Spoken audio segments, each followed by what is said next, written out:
Bonjour, chers frères et sœurs. Donc, ce matin, on va poursuivre et terminer ce que j'avais commencé il y a un mois. Ça a fini drôlement la dernière fois. Je ne sais pas si vous vous rappelez, ça a fini sur une très mauvaise communication de ma part. J'ai posé la question, quels sont ceux qui veulent qu'on finisse tout de suite? Moi, dans ma tête, ça voulait dire finir le message.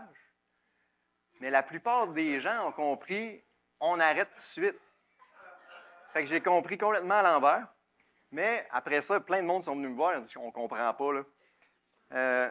Je leur ai répondu, savez-vous quoi? Dieu est souverain. Si j'ai mal compris, c'est parce qu'il fallait que je comprenne mal. Ça prenait une deuxième partie. Fait que c'est ça qu'on va faire ce matin. On va terminer.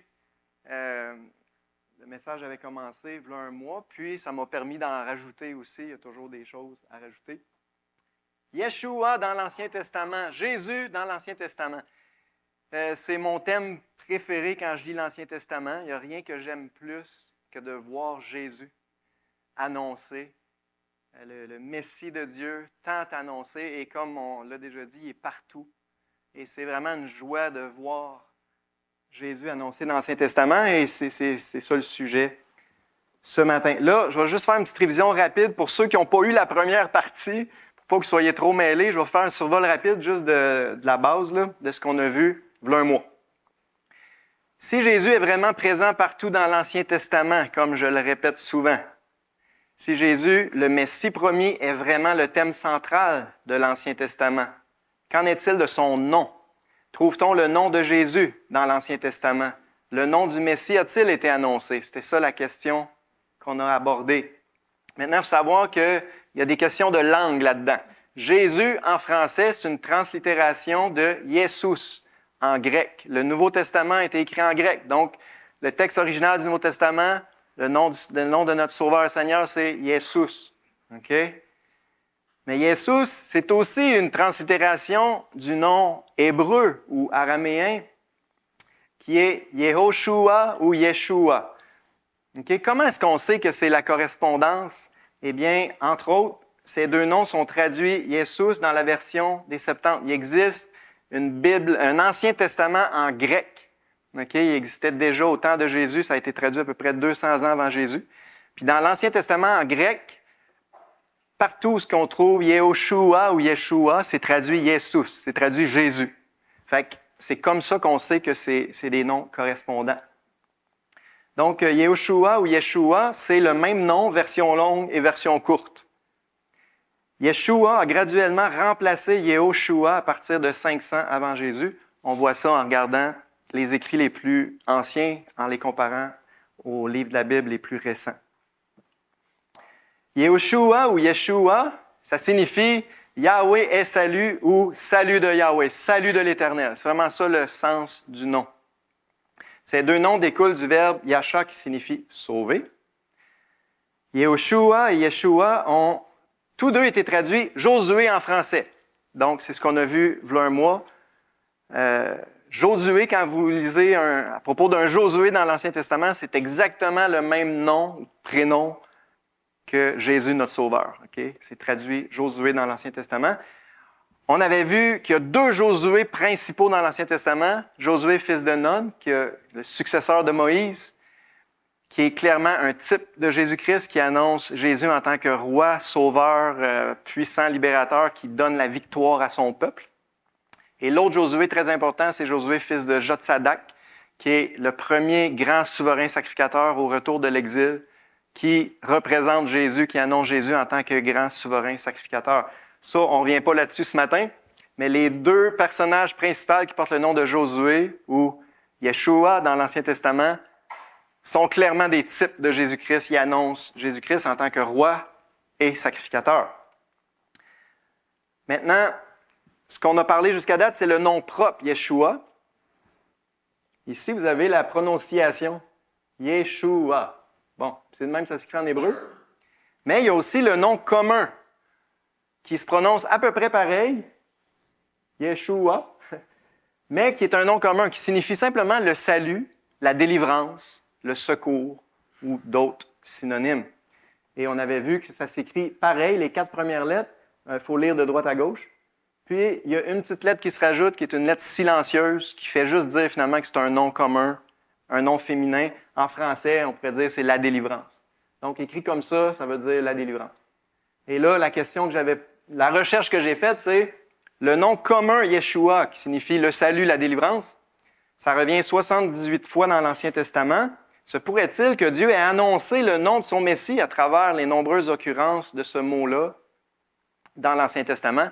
Et là, on avait fait un gros survol et on avait vu déjà que très souvent, c'est évident que Jésus est annoncé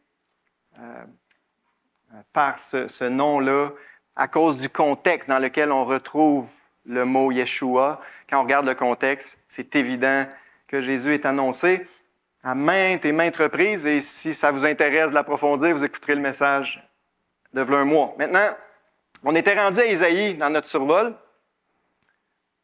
Fait qu'on va continuer à partir de maintenant. Mais avant de continuer, on va prier. Merci Seigneur pour ta parole et merci particulièrement pour ces merveilles de ta parole, Seigneur, du fait qu'on peut trouver le nom de notre Sauveur dans les pages de l'Ancien Testament. On peut le voir d'un couvert à l'autre, Seigneur, et c'est tellement encourageant. Je prie d'émerveiller les cœurs de tes enfants ce matin, de ranimer notre admiration devant ta parole, les trésors de ta parole, et devant la personne de notre Sauveur et Seigneur bien-aimé.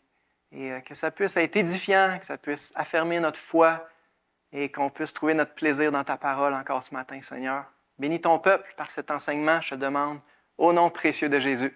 Amen.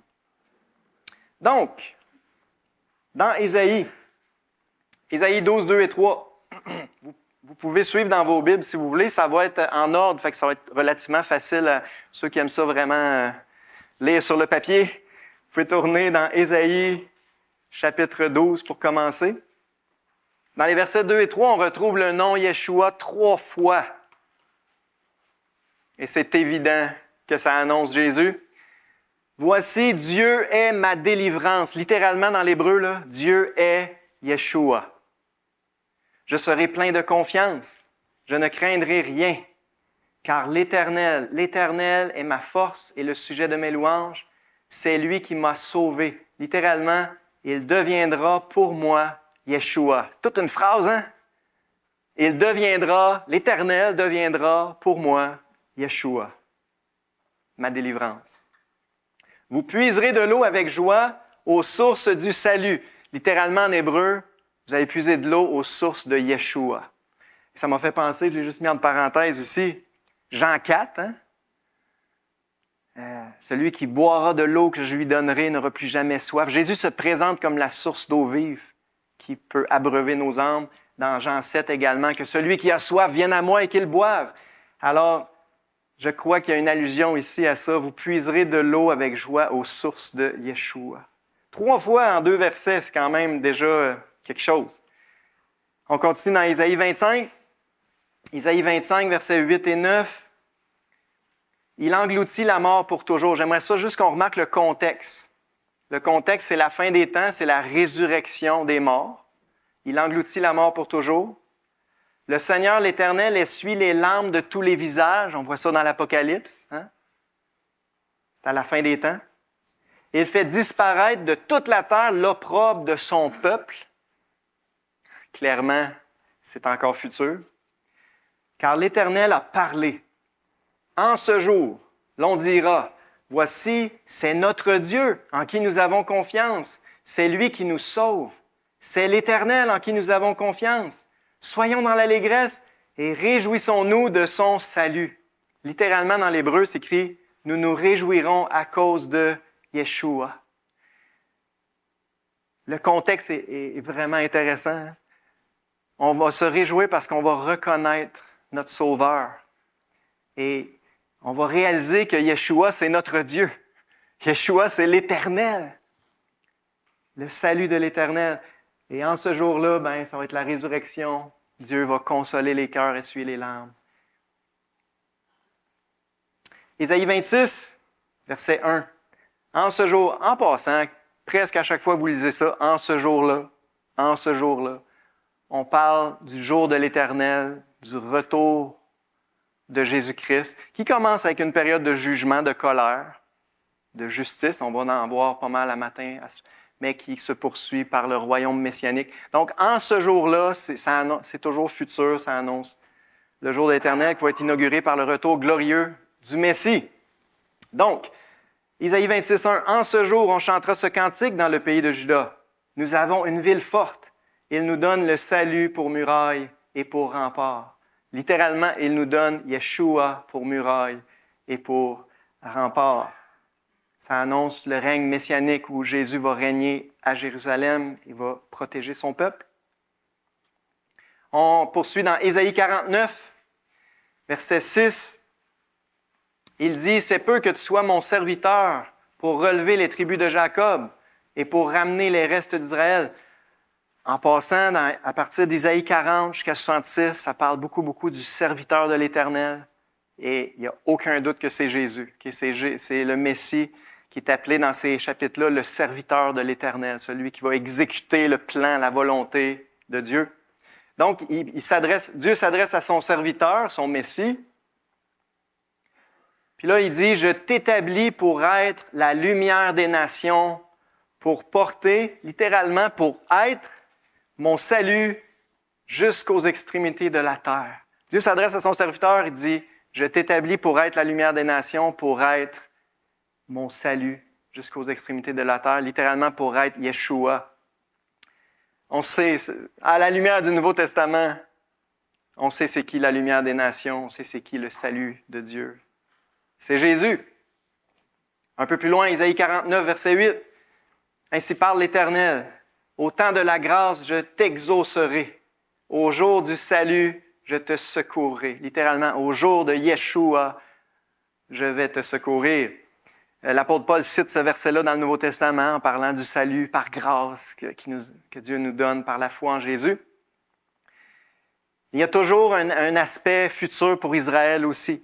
La plupart de ces versets-là, en tout cas beaucoup, il y a deux accomplissements. Il y a l'accomplissement spirituel dans l'âge actuel, l'âge de la grâce. Tous ceux qui mettent leur foi en Yeshua reçoivent tout de suite un paquet de bénédictions spirituelles, sont sauvés. Mais ces prophéties-là nous annoncent le salut national d'Israël pour la fin des temps, quand Israël, en tant que nation, va se repentir et va enfin placer sa foi en Yeshua, reconnaître Jésus comme leur Messie. Eh bien là, ça va être le salut de la nation. Alors, il y a souvent les deux aspects inclus dans les mêmes textes, les mêmes prophéties. Isaïe 52, versets 6 et 7. « C'est pourquoi mon peuple connaîtra mon nom. » Est-ce qu'Israël connaît le nom de son Dieu?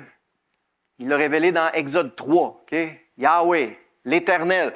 Israël connaît le nom de son Dieu, mais pourquoi ici Dieu dit « Un jour, mon peuple va connaître mon nom. » Clairement, ils ne connaissent pas présentement.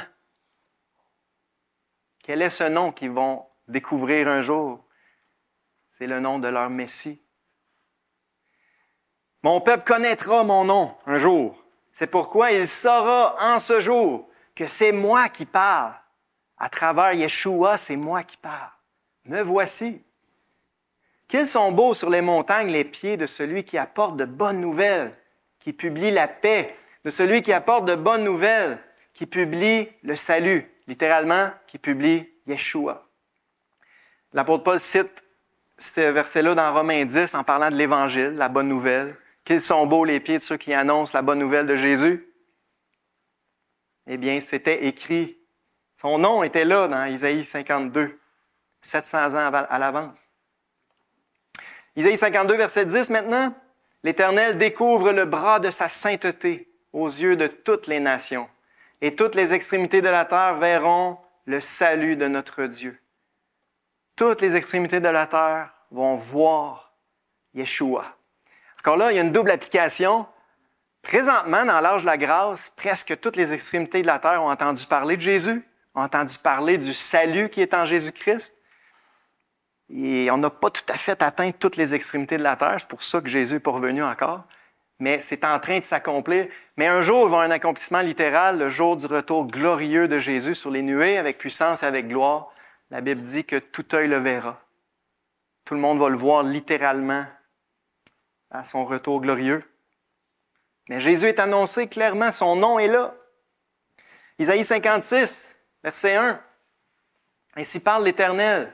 Observez ce qui est droit, pratiquez ce qui est juste, car mon salut, Yeshua, ne tardera pas à venir et ma justice à se manifester. Dieu parle au futur. Yeshua ne tardera pas à venir. Je vais vous envoyer mon salut. Il est venu une première fois, il y a 2000 ans, il va revenir une deuxième fois bientôt. Isaïe 62, verset 1. Pour l'amour de Sion, je ne me tairai point. Pour l'amour de Jérusalem, je ne prendrai point de repos, jusqu'à ce que son salut, littéralement, c'est sa justice. Je ne sais pas pourquoi ils l'ont traduit, son salut, ici. Jusqu'à ce que sa justice paraisse comme l'aurore et sa délivrance, là, on a vraiment Yeshua, comme un flambeau qui s'allume.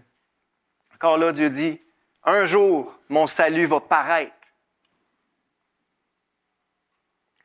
Alors, c'est clair, dans Isaïe, le nom du Messie, le nom de notre Sauveur Seigneur, était annoncé à bien des reprises.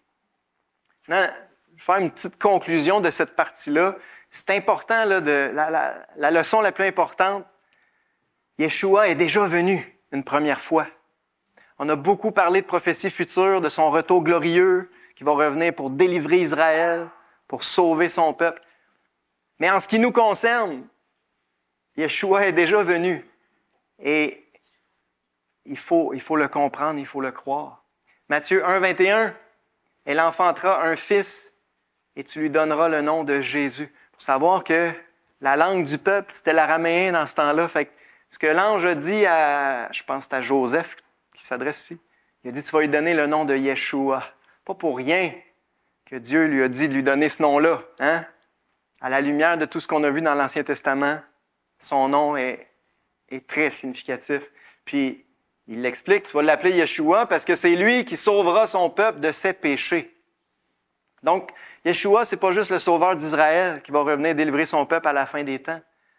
C'est celui qui est venu une première fois nous sauver de nos péchés, nous réconcilier avec l'Éternel. Avez-vous cru en Yeshua? Est-ce qu'il vous a sauvé de vos péchés? Ça, c'est super important. Une belle histoire aussi pour nous rappeler que Yeshua est déjà venu, c'est dans Luc 2, verset 26, l'histoire du vieux Siméon. Il avait été divinement averti par le Saint-Esprit qu'il ne mourrait point avant d'avoir vu le Christ du Seigneur, le Messie de Dieu, le libérateur promis. Il vint au temple poussé par l'Esprit, et comme les parents apportaient le petit enfant Jésus, dans leur langue c'était le petit Yeshua, pour accomplir à son égard ce qu'ordonnait la loi, Siméon le reçut dans ses bras, bénit Dieu et dit, « Maintenant, Seigneur, tu laisses ton serviteur s'en aller en paix, selon ta parole. » Puis regardez ce qu'il va dire. « Car mes yeux ont vu ton salut. » Il avait compris. L'enfant qui tenait dans ses bras, il s'appelle le salut de l'Éternel.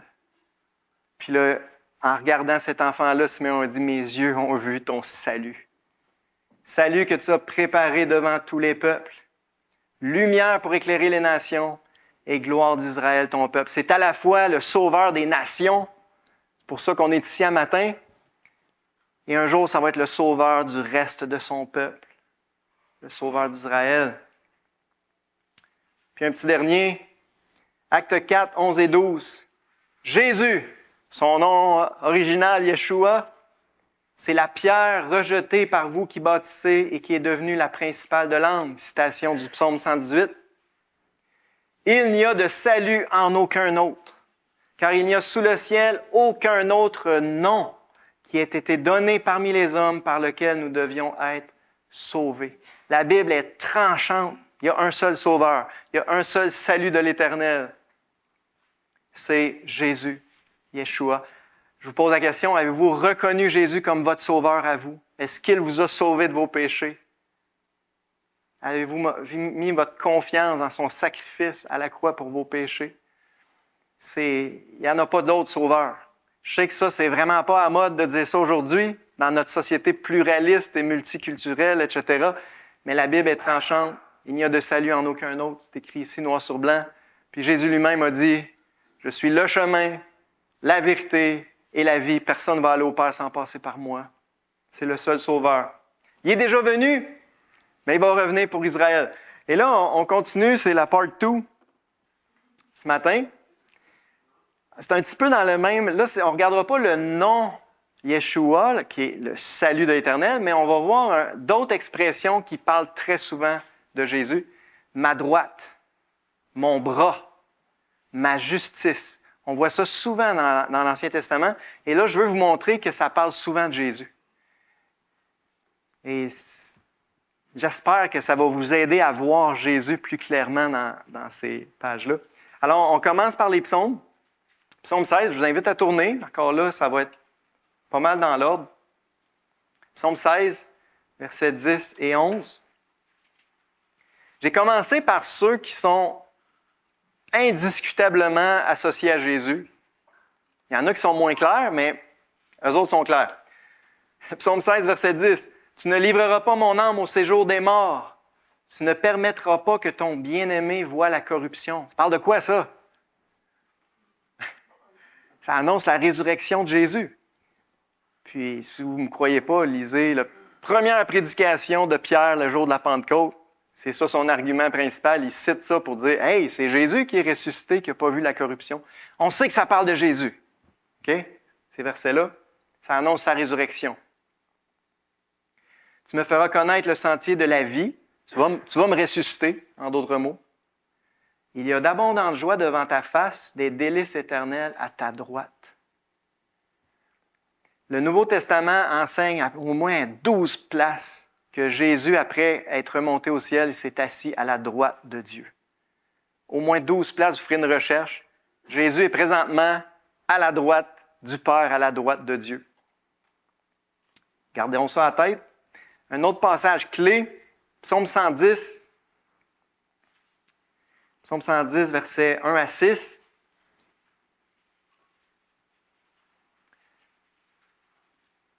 Parole de l'Éternel à mon Seigneur, assieds-toi à ma droite jusqu'à ce que je fasse de tes ennemis ton marchepied. Il n'y a aucun doute que ça parle de Jésus. Le verset est cité plusieurs fois dans le Nouveau Testament en parlant de Jésus. C'est Jésus qui s'est assis à la droite du Père en attendant que tous ses ennemis lui soient soumis. On continue la lecture. « L'Éternel étendra de Sion le sceptre de ta puissance. Domine au milieu de tes ennemis. » On saute au verset 5. « Le Seigneur à ta droite brise des rois au jour de sa colère. Il exerce la justice parmi les nations. Tout est plein de cadavres. Il brise des têtes sur toute l'étendue du pays. » On voit qu'un jour, Jésus va se lever de la droite du Père, il va revenir, et ça va être pour exercer la justice, ça va être pour juger. Quand Jésus revient, ça va être pour juger les ennemis de Dieu et les ennemis du peuple de Dieu. Le Seigneur à ta droite va se lever et va venir exercer la justice. Donc, ça c'est indéniable, ça parle de Jésus. Maintenant, y a-t-il d'autres versets ailleurs qui annoncent ça? Oui, il y en a beaucoup. On recule maintenant dans Psaume 21. Après ça, ça va être en ordre. Psaume 21, versets 9 et 10. « Ta main trouvera tous tes ennemis. Ta droite trouvera ceux qui te haïssent. Tu les rendras tels qu'une fournaise ardente le jour où tu te montreras. L'Éternel les engloutira dans sa colère. Le feu les dévorera. » La thèse que je vous amène ce matin, c'est que la droite de l'Éternel, sa main droite, son bras droit, c'est Jésus. Okay? Quand vous voyez cette expression-là, ça ne veut pas juste dire sa main droite, ça ne veut pas juste dire son bras droit. Oui, c'est une forme poétique, mais il faut voir Jésus. C'est Jésus l'exécuteur du plan de Dieu, de la volonté de Dieu, et souvent dans le contexte du jugement de Dieu, la justice de Dieu. Donc, c'est Jésus, le bras droit du Père, la main droite du Père qui exécute ses jugements. Et on va voir beaucoup d'autres versets qui appuient cette thèse-là. Vous pouvez tourner dans Psaume 79 maintenant. Psaume 79, versets 9 à 12. « Secours-nous, Dieu de notre salut, pour la gloire de ton nom. Délivre-nous, pardonne nos péchés à cause de ton nom. » C'est le cri au secours d'Israël à la fin des temps. Okay? C'est un cri messianique. Viens à notre secours éternel. Délivre-nous. pardonne nos péchés. Pourquoi les nations diraient-elles, où est leur Dieu? Qu'on sache en notre présence parmi les nations que tu venges le sang de tes serviteurs, que les gémissements des captifs parviennent jusqu'à toi. Par ton bras puissant, sauve ceux qui vont périr. Rends à nos voisins 7 fois dans leur sein les outrages qu'ils t'ont faits, Seigneur. Le contexte, c'est le cri de repentance et le cri au secours d'Israël à la fin des temps qui va être acculé au pied du mur par la coalition d'armées de l'Antichrist formée de tous les pays voisins. Okay? C'est ça le contexte. Et là, on voit par ton bras puissant, sauve ceux qui vont périr. À la lumière de toute la prophétie biblique, moi je vois Jésus. Le bras puissant qui va venir les sauver à ce moment-là, littéralement, c'est Jésus. C'est Jésus, le bras puissant de l'Éternel. Un peu plus loin, Psaume 80, versets 18 à 20. Que ta main soit sur l'homme de ta droite, sur le Fils de l'homme que tu t'es choisi. Il faut voir Jésus dans ces expressions-là. C'est Jésus, l'homme de sa droite, le Fils de l'homme, choisi, loin de l'Éternel, le Messie. Donc, que ta main soit sur l'homme de ta droite, sur le Fils de l'homme que tu t'es choisi, et nous ne nous éloignerons plus de toi. Fais-nous revivre, et nous invoquerons ton nom. Éternel Dieu des armées, relève-nous, fais briller ta face, et nous serons sauvés. Il faut voir encore là le cri messianique, la repentance du reste d'Israël à la fin des temps, qui va recevoir et reconnaître enfin le salut de l'Éternel. Psaume 97, versets 3 à 6.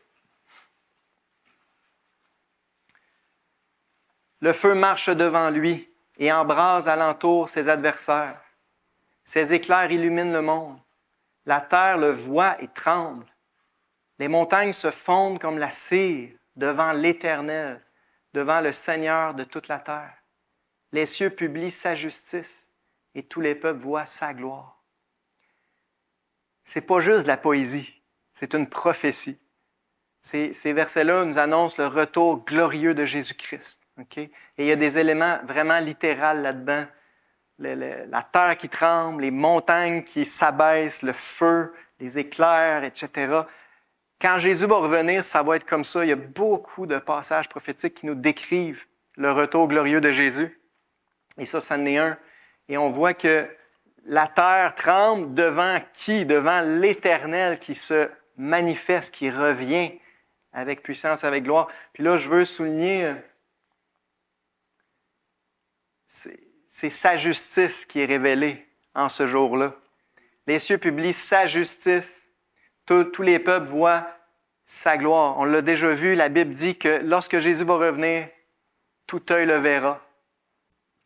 Tout le monde va le voir, puis ils vont se cacher dans les cavernes et les rochers. Ils vont dire « Cachez-nous devant la colère de l'agneau ». Matthieu 24, le Fils de l'homme viendra sur les nuées du ciel avec puissance et une grande gloire. Toutes les tribus de la terre se lamenteront. Donc, quand on voit la justice de Dieu est révélée, les peuples voient sa gloire, eh bien, moi je vois Jésus. C'est Jésus, la justice de Dieu et la gloire de Dieu qui va se manifester en ce jour-là. Un peu plus loin, Psaume 98, versets 1 et 2. « Chantez à l'Éternel un cantique nouveau, car il a fait des prodiges. Sa droite et son bras saint lui sont venus en aide. » Puis la phrase suivante, « L'Éternel a manifesté son salut. » L'Éternel a manifesté Yeshua, son salut. Il a révélé sa justice aux yeux des nations. Ces versets-là nous annoncent le retour glorieux de Jésus. Et là, on a tous ces noms dans 2 versets. Sa droite, son bras saint, c'est Jésus. Son salut, c'est Jésus.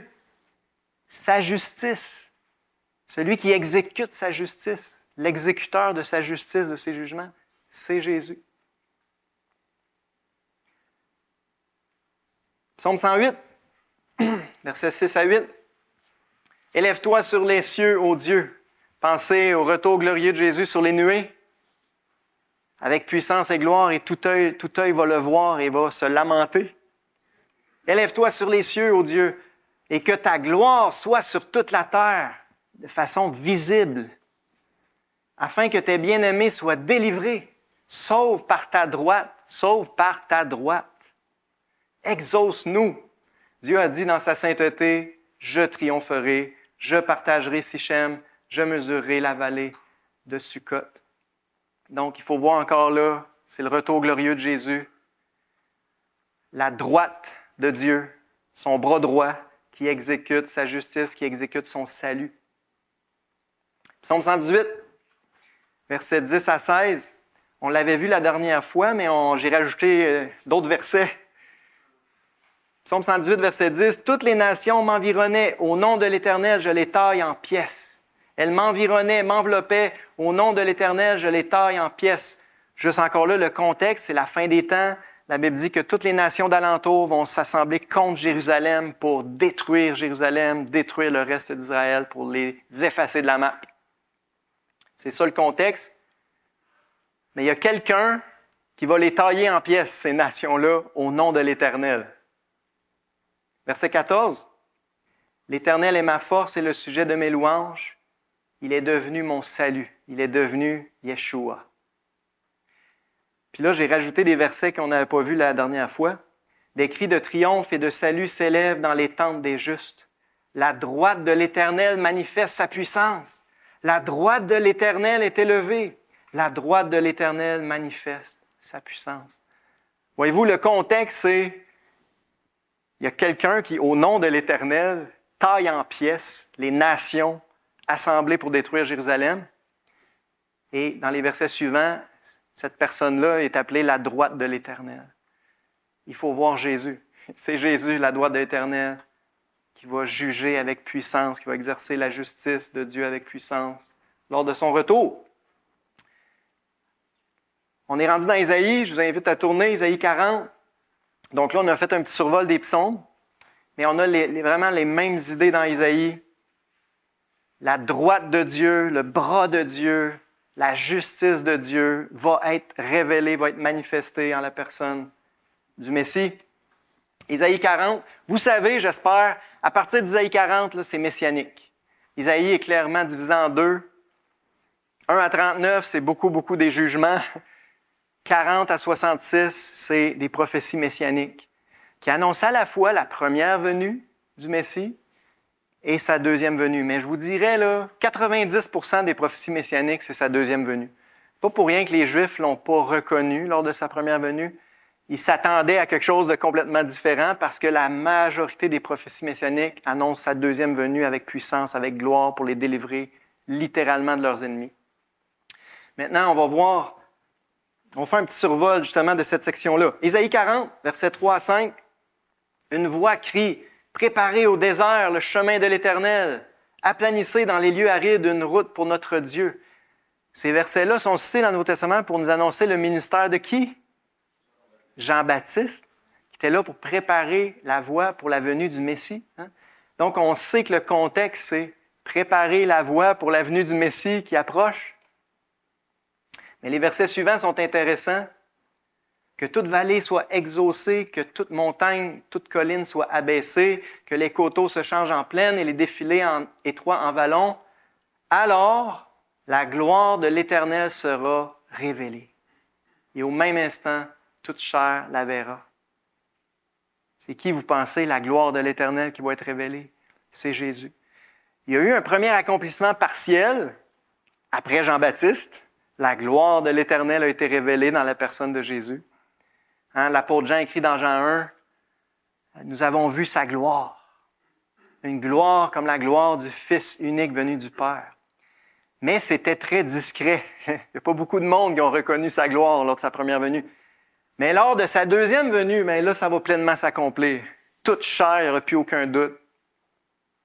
Ça va être clair que c'est Jésus qui revient avec puissance, avec gloire. Donc, la gloire de Dieu, c'est Jésus. Ésaïe 40, versets 9 à 11. « Élève avec force ta voix, Jérusalem, pour publier la bonne nouvelle.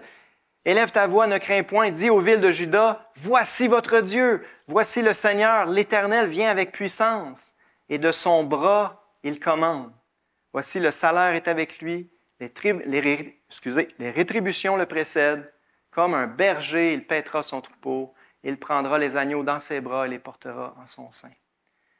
Publiez la bonne nouvelle, le Messie s'en vient.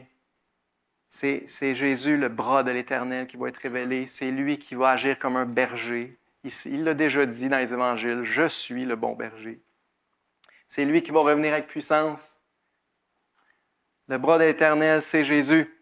Isaïe 41:10, on a souvent, ça c'est une découverte récente, je ne savais pas c'était quoi littéralement. On a souvent cité ce verset-là. Isaïe 41:10, « Ne crains rien car je suis avec toi. Ne promène pas des regards inquiets car je suis ton Dieu. Je te fortifie, je viens à ton secours, je te soutiens de ma droite triomphante. » Littéralement dans l'hébreu, c'est « Je te soutiens avec la droite de ma justice. » Pour moi, ça rend le verset encore plus beau. Concrètement, je vais te soutenir avec Jésus.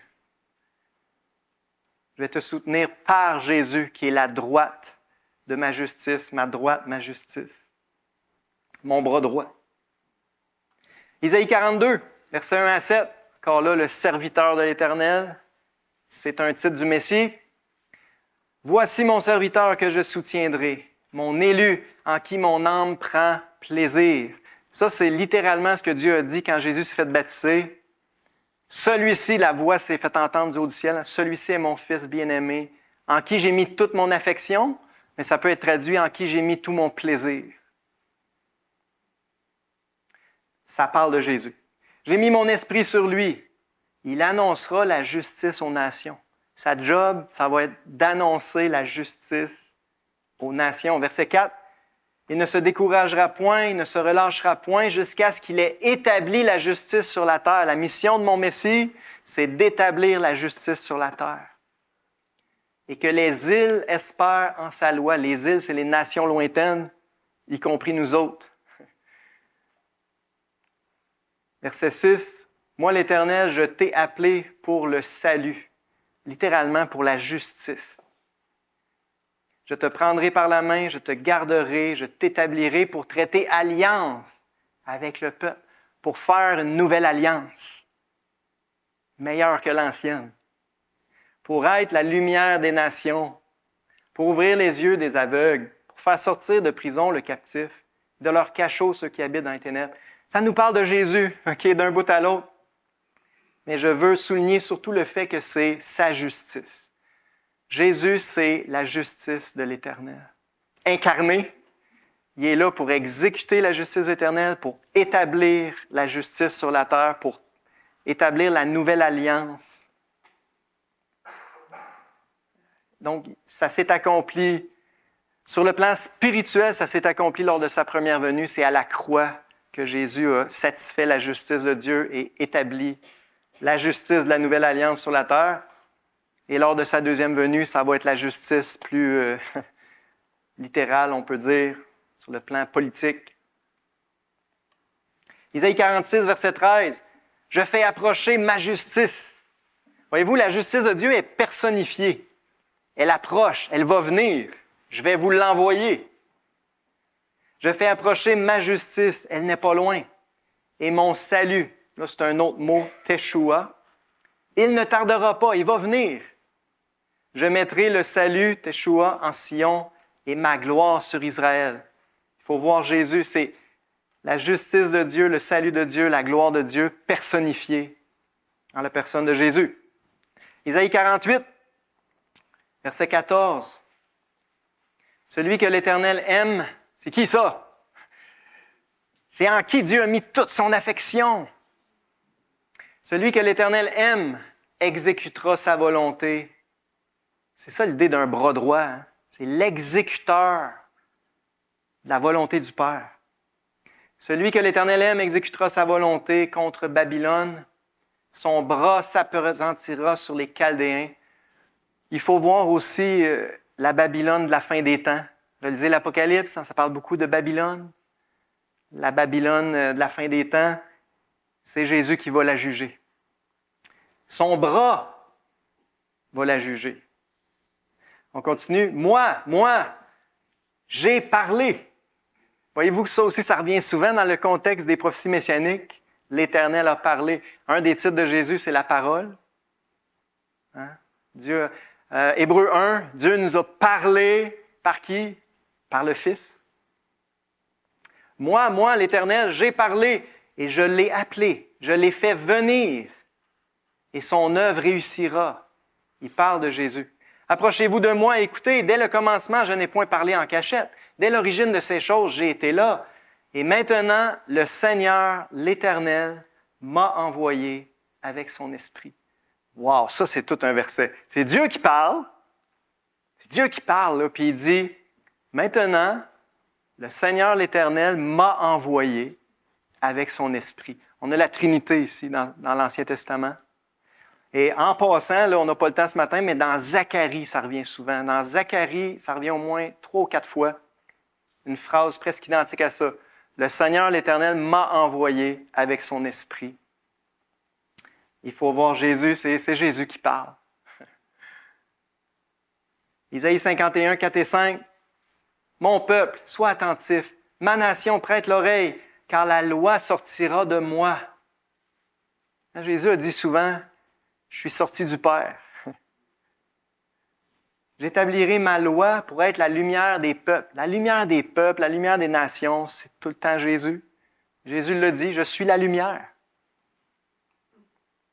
Ma justice est proche. Mon salut va paraître. Mes bras jugeront les peuples. Les îles espéreront en moi. Elles se confieront en qui? En mon bras. J'espère que ça commence à être clair et que vous êtes convaincus. Dieu dit, un jour, toutes les nations, des gens de toutes les nations vont espérer en moi. Elles vont mettre leur confiance en mon bras. En ma justice, mon salut va venir pour eux. Un peu plus loin, Isaïe 51, 9. Réveille-toi, réveille-toi, revêt-toi de force, bras de l'Éternel. Réveille-toi comme au jour d'autrefois dans les anciens âges. N'est-ce pas toi qui as bâti l'Égypte, qui transperça le monstre? N'est-ce pas toi qui mis la mer à sec, la mer rouge, les eaux du grand abîme? Encore là, le bras de l'Éternel est personnifié. C'est une personne qui exécute les œuvres de Dieu. Isaïe 52, verset 10. L'Éternel découvre le bras de sa sainteté aux yeux de toutes les nations, et toutes les extrémités de la terre verront le salut de notre Dieu. On l'a vu tantôt, ce verset-là, mais je veux juste souligner que juste avant de parler du salut de notre Dieu, Yeshua, il dit « L'Éternel découvre le bras de sa sainteté ». Donc, c'est la même personne qu'on parle. Le salut de Dieu, c'est aussi le bras de sa sainteté. Puis là, bien ça, M. Roy en a parlé ce matin. Il n'y a pas de passage plus clair qu'annonce Jésus que Ésaïe 53. On va juste lire le premier verset. Qui a cru à ce qui nous était annoncé? Qui a reconnu le bras de l'Éternel? Puis le reste du chapitre, il nous décrit Jésus, la première venue de Jésus. Alors, si vous n'étiez pas convaincu, là, vous devriez l'être à ce stade-ci. Qui a reconnu le bras de l'Éternel? C'est Jésus, le bras de l'Éternel. Mon temps est écoulé. Il y en a d'autres. Il y en a d'autres.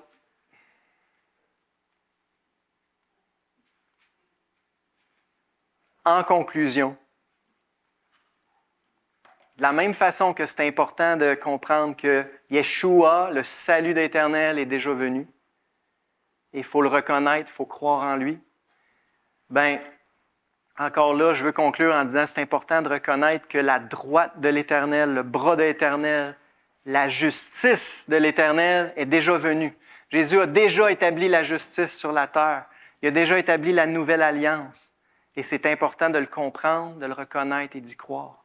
3 versets en terminant qui confirment ça, des versets du Nouveau Testament qui confirment que la droite, le bras et la justice de Dieu est déjà venue. Hébreux 1, 3. Le Fils est le reflet de sa gloire et l'empreinte de sa personne. Le Fils est la révélation de la gloire du seul vrai Dieu. Et il soutient toutes choses par sa parole puissante. Il est appelé la parole de Dieu.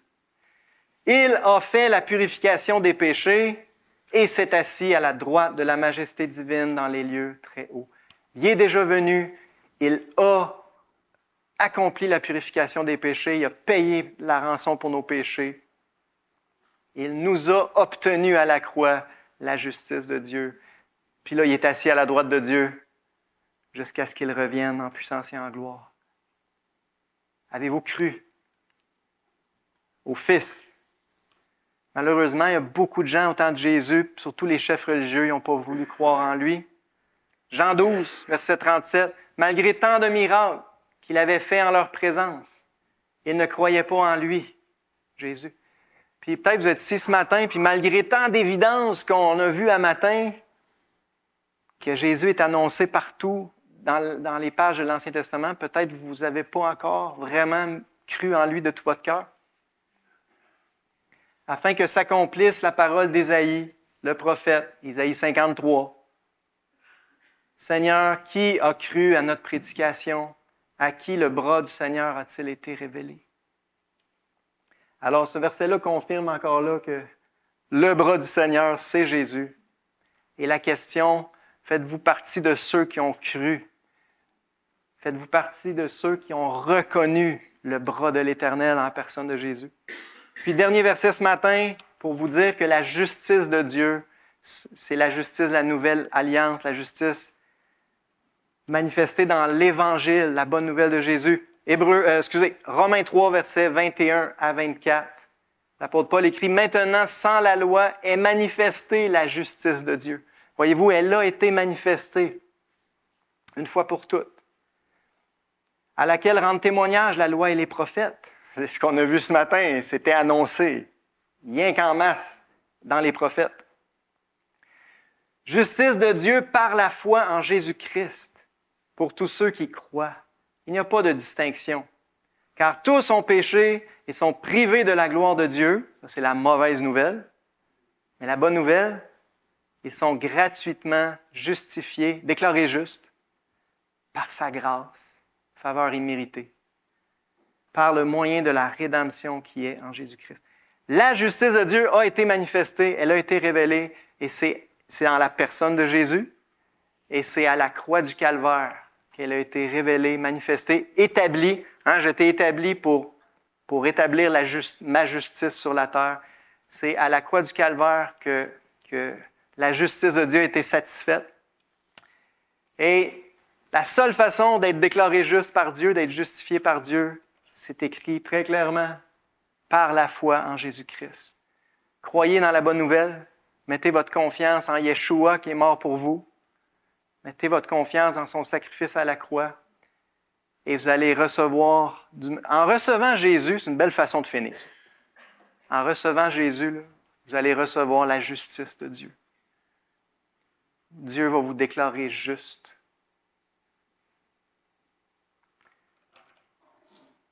On va prier. Merci Père pour Jésus, Yeshua, notre salut, notre justice, notre joie, notre paix, notre force, notre berger, notre rocher, notre lumière, notre espérance, notre vie. Merci pour Jésus et merci pour ta parole qui nous révèle si clairement ton Fils Jésus, notre Sauveur. Sauve encore aujourd'hui.